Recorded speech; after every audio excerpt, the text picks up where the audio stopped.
how many times do you think you've seen The Running Man? Oh my God, that's a good question.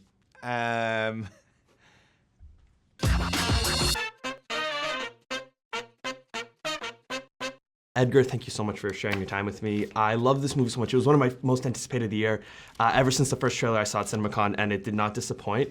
And you know, you had a really quick turnaround on this movie. You shot it last year, and you said at CinemaCon you wrapped like 2 or 3 days before you came. And in that quick turnaround and through all the screenings, I'm really curious, how many times do you think you've seen The Running Man? Oh my God, that's a good question. I don't know. That's a good question. I mean, not in the hundreds, but you're working on it so much that you don't, you have to kind of like set time aside to watch the thing all the way through. So we would try and do that like frequently, so we could, because you end up working on sequences in a really granular way, and then you have to sit back and just watch the whole thing. So I'm not sure. And speaking of It's definitely my most watched movie of 2025, that's for sure. What's the letterbox logs looking like? I gotta know.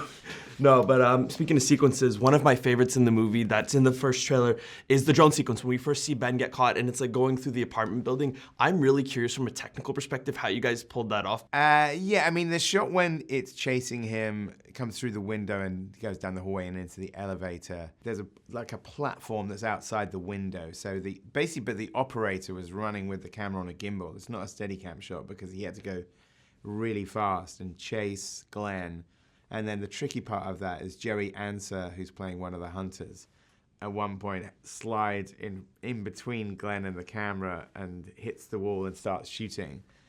And so the timing of that was the trickiest thing, because Glenn's running full speed. And then when you get down towards the elevator, you kind of had to make the floor sticky, because otherwise Glenn could just kind of slip right into the elevator and smash through the wall. So it was complicated, and there's squibs going off and all sorts. So it was a complicated shot. Something else you're known for in your movies is your choice of music. How early was Underdog decided to be like one of the main songs for this movie? Was it something you had in pre-production or something that came after? No, I got to give credit to Michael Bacall, actually. That was in the first draft of the script, and it was a song that I already knew and loved. And as soon as I saw it, I mean, that intro is particularly perfect for the movie. So it was there right from the start, yeah. Just one more question before I wrap. I have to ask, I'm a big advocate for double features and companion pieces to movies, excluding the original Running Man, because I think that's a cop-out answer. What would make a great double feature or companion piece? There's a fun 60s film called The 10th Victim. Mm-hmm. It's an Italian film by Elio Petri, which is about a futuristic game show where assassins are pitted against each other. So if you imagine like a movie where they're all like Lee Pace's character, that would be a good double bill. I actually spoke to Lee for this movie and he said Kill Bill. So now that you've said this movie, I'm wondering which order do you think you'd put them in to watch? Kill Bill's a big movie.